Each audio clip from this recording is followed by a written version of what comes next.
Do not lose your audience. Without them, it doesn't matter how much you've learned, how much time you've put into writing and developing, or even how good your craft is. None of it. Because if a show happens in front of a tuned out audience, did the show even happen? Did it make an impression? Or was it the proverbial tree that fell alone in the woods? And there are 1,000,001 ways that this can all go wrong and you will end up leaving your audience in the dust. Trust me, I know the struggle. But if you follow this one strategy that, frankly, not nearly enough people are talking about, then you will be able to truly take care of your audience and their experience as they watch your show. And they will love you for it.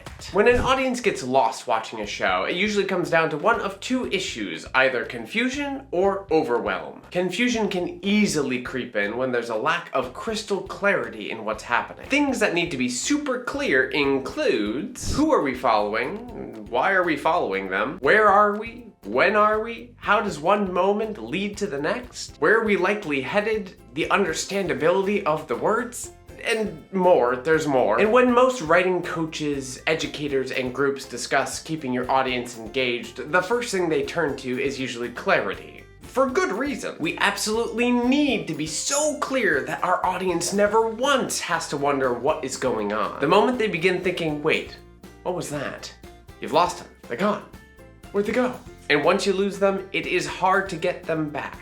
And to keep with this idea of clarity for one more crucial point, one that is often discussed with writing individuals, the moment that you actually are super clear, that's when your audience will end up being super engaged. Musical theater audiences love to be one step ahead of the characters on stage, but to also not know the next step beyond that yet, which creates this lovely push-pull of information throughout the experience of watching a show. They get the thrill of finding out what the next thing is going to be, and then the satisfaction of watching the characters find out and watching that experience unfold. Pair this with clear, quality writing, and you've got yourself an engaged audience. But what about the other point? The one we don't talk about as much. The pitfall known as overwhelm. This point also has to do with the flow of information to the audience, but in my humble opinion, is something that we do not discuss nearly enough. And here's why it is, perhaps, the most important thing to consider in your audience's experience. You can be 100% crystal clear in the writing of your show, and if you don't keep an eye on the actual viewing experience, you can still lose your audience. Seems important to consider now, yes? By the way, if this video has been enjoyable or informative thus far, please give it a little like so it can spread to more wonderful people like you. Thanks. Okay, so what overwhelms an audience? Usually that comes down to one of two possibilities, either too much information all at once or not enough moments of rest. Too much information all at once is pretty self-explanatory and is something that musical theater writers have to consider all the time, especially when they are going through the process of setting up exposition or establishing characters. It's okay to offer your audience large amounts of information, but it's usually better to spread it out throughout the show to those points when they really need to know that next bit. The trickier and less talked about issue is when shows don't have enough moments of rest. There are few things that will exhaust an audience more than continual rising conflict and dramatic tension without many or any moments of rest. Now, I do want to acknowledge for a moment that the speed of storytelling has changed over the years, and at this moment in time we are very used to consuming a lot of information and story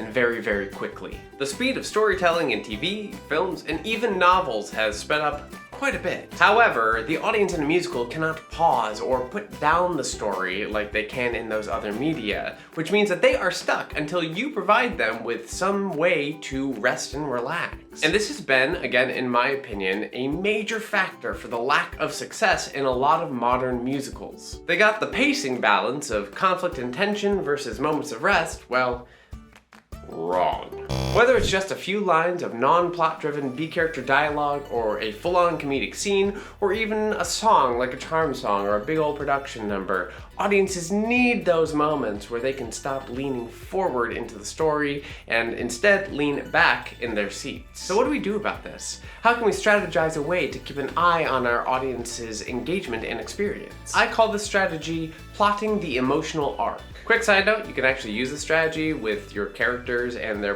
particular journeys, it's a really lovely evaluation tool. Okay, what does it mean to plot out the emotional arc? Take a look at whatever planning tool or tools you're using, outline, storyboard, treatment, and take a look through your story for the major tent poles. The tent poles are the major story beats of your show. These could be plot things like the inciting incident, or they could be more character-driven things like a high emotional reaction to something that happened from your protagonist. Anything that jumps out as a major story beat counts. Anything that propels the show forward or takes the story for a turn. And because they have this kind of importance to the momentum, they are usually points of high conflict or tension. Most shows, I find, depending on the length, have anywhere between 7 and 16 of these tent poles, with the majority falling somewhere around 12-ish. Now that you have these major story beats written out, take a look at what actually happens between each tent pole. Does the tension continually rise between 2 of them, or 3, or 4? Have you built in moments of levity, pause, fun, or contemplation? If you were in your audience's shoes, would you find yourself exhausted at any point in the story? It can even be helpful to graph out the dramatic build tension of your story based upon these tent poles, and then be able to look visually and see,